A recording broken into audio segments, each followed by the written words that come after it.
We've all had different places in our lives where we've had, at times, crazy success. And we sit back and we put our feet up on the desk. You know, I left a Pontiac store to go to, in Lafayette, Indiana, to go to work for a Ford store, Bob Basney Ford in Lafayette. I came from a very disciplined APB sales track system. It was very militant. I hated it, but it was a good discipline, a very good discipline.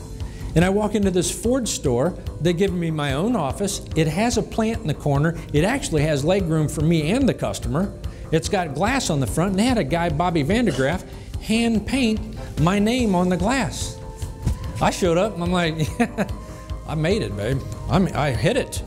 And I sat back there with my feet up on that desk, and about the second month, when I had about 7 cars out, Joe DeFano, the general manager, says, hey, look, the policy is, and I know, you know, I know we like you and everything, and I know your dad, but the policy is you don't do 10 cars in 2 months in a row. You go without hitting 10 cars, we're out of here. We're out of here.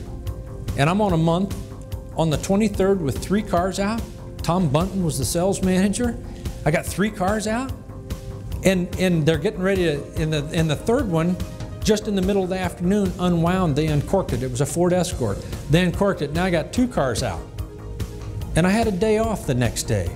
Do you know what I did? You know what any good salesman would do at 20 years old? Take my day off. Are you kidding me? I got my teeth kicked in this month. I'm gonna go lay by the pool and think about this stuff.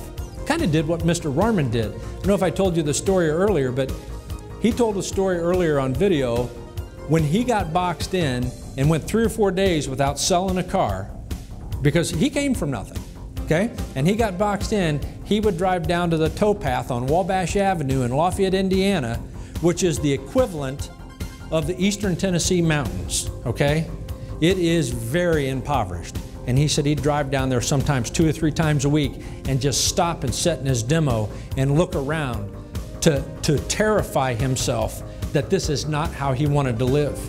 And he'd go back and tear it up. And he'd sell a car and another car, and just boom, he's back on the game.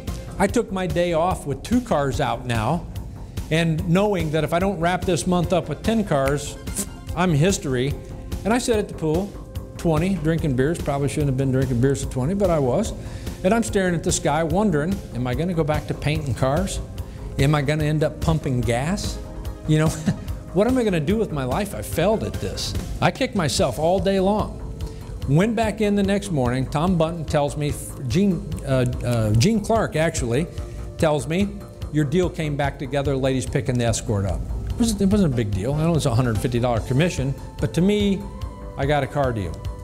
I got jacked, I got energetic, I was terrified of what I was just rolled through in my mind. What, am I gonna be pumping gas for a living? I went on, I got 3 cars, I went on, put 12 more cars out by the end of the month, and ended up with 15, hit Salesman of the Month. Just by the grace of God, that happened. And you know, things turn like that, man.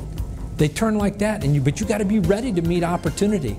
You know, opportunity won't track you down and stay on your heels. You gotta turn and face it and seize it. In this business, we'll all go through tough times, continually. And what you need to know about that is the best of the best have learned in this business to adapt.